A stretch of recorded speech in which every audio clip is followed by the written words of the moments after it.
Hey, what's up? This is Chris Tuck, and you're listening to Bangadi and Mads on East Coast Drive. Very, very excited. It's not an ordinary show, man. Chris Tucker is in the building. I mean, doesn't need an introduction, man. From movie star to obviously being a comedian.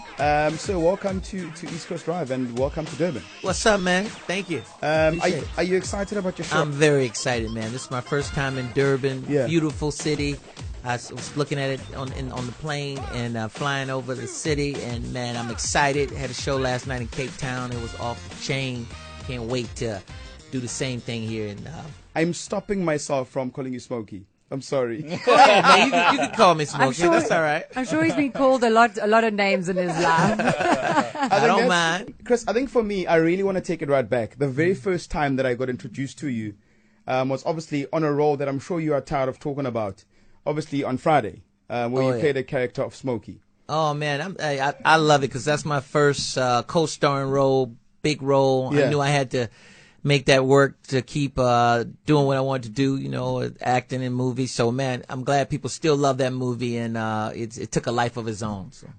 Obviously because of the character and how good you played the character. Now in South Africa, what normally happens is when someone plays a character so well, people start treating him as if he is that character. Yeah. Like, did you go through a phase where people treated you like Smokey, and what did they offer you because of obviously the character that you were playing? Weed. Little white kids used to come to my house and want to smoke weed with me. I said, I don't smoke weed, man. That was a character. Get off my porch. You get me locked up. Get out of here. Like, take us back. So now you're 24, you're 25. You've got all this money. You come from a small town.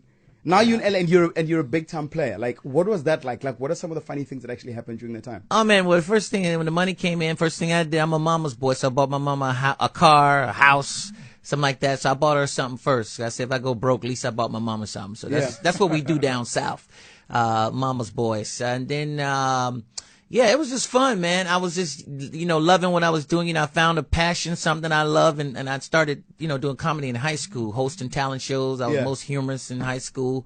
And I thank God I found that passion, because right then and there, I always tell people I knew I was rich right away. That's true wealth when you find out what you love. You don't even need money. You just want to do what that passion. And that was keeping me going, man. And that's what kept me. And then I worked hard at it because I was loving what I was doing. And then everything came after that. Like all of the moves that you've done, which one would you say to you is probably your most important? I would say Rush Hours, because Fridays, I was a young kid, and that was. It was my first one, but then the second one to transcend to go with the action and all the stuff, just take it to another level in a movie that can travel and make a lot of money. I think that might be the most important one. I'm very fond of your relationship that you've got with Jackie. Take us back. I mean, I often hear you talking about how communication sometimes was obviously a problem because his English is not that great. My English is not that great neither. So it worked, and that's how we felt on the set. We were so comfortable around each other because Jackie would mess up, I would mess up, and we was like both outsiders from Hollywood, So we was like, we would do anything, say anything to each other because we was comfortable. We knew we didn't have no ego with the whole thing, and Jackie trusted me on a lot of stuff, and that's rare. You always, one actor might have a big ego, and that chemistry might not work. But Jackie was coming from Hong Kong, and I'm coming from stand up, so we was like, man, we don't care. Let's just make this work. Jackie didn't care. Like, you'll be funny, whatever. Help this movie work. So then, the success of the movie, was that a surprise then? If you guys were just kind of winging it, like the first one? Well, first I was kind of scared because he never spoke. He didn't say anything in the first meeting when we met each other. What do you mean? He didn't say anything. His managers, we had all our managers and agents around. Were you guys next to each other? We was in a meeting, and then we was talking about the movie, getting ready to do the movie, and Jackie didn't say nothing the whole time. He was just like shaking his head. Okay. And I pulled the director aside after the meeting. I said, does he speak English, man? It's no way we can do this movie if he don't speak English, man. I got to have him communicating with me. He said, don't worry, he's just checking you out. That's what they do. He's Chinese. He's just checking you out. I said, I need him to say something or something, So that was the whole thing I came up with. Do you understand the words that are coming out of my mouth? Because I was like, the first time I met him, I was like, do he understand English? Does he speak English? So I just took that. That was the movie right there. I think you were blessed enough, Chris, to really have an authentic relationship with someone who was very guarded, who's Michael Jackson. Yeah. And I found that your friendship with him was very genuine. Yeah. And it just worked. Like, how did you and Michael Jackson actually become friends? It was crazy, man, because I think he knew I was a big fan of his. Cause Yeah. in every movie, you could check out all the movies Fridays from Rush Hours. I'll have something in it about Michael Jackson, because I guess I got influenced by growing up with, Michael like everybody else. Yeah.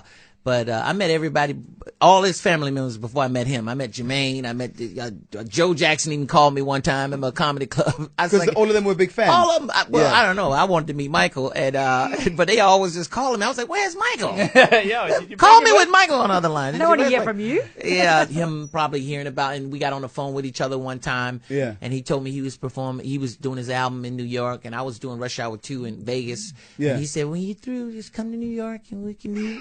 And, it's great. I'm a big fan. And I'm like, I'm a big fan, Michael. You don't understand. He's like, wait, whenever you're done, let's get together.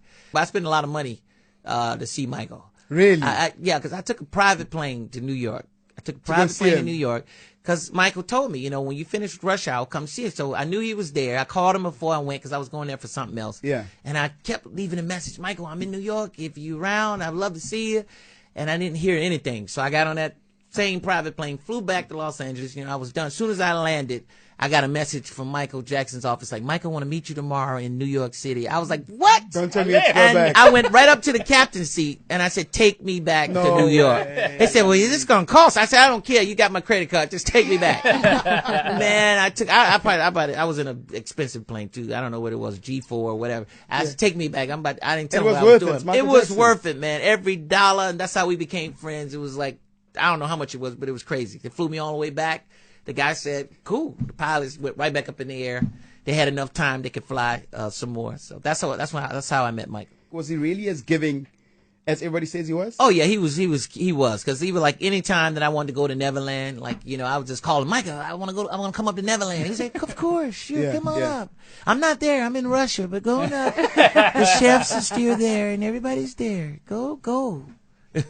So he was nice. I mean, he was a joke. He liked to joke around, and so he was fun. A lot of fun to be around.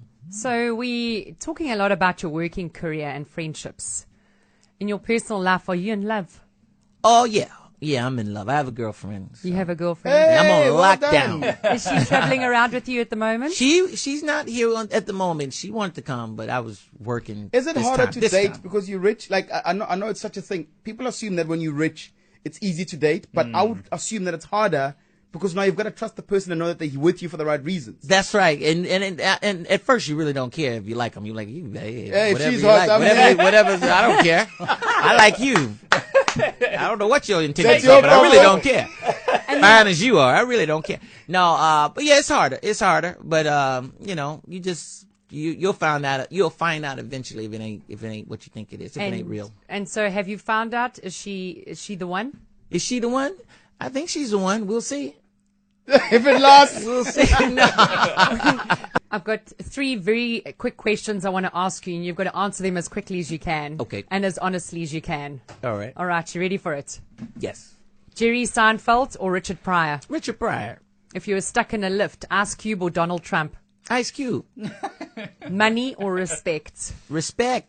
Done. before I let you go, one more question. So I grew up on Eddie Murphy, Delirious, like that's my vibe. Yeah. Like who was your influence into coming into comedy? The same, man. Eddie Murphy, Richard Pryor. Those were the kings of comedy, and to this day, they set the bar. When Eddie Murphy did Beverly Hills Cop. Yeah. That's my Rush Hour. That's why Rush Hour came about because of Eddie Murphy's Beverly Hills Cop.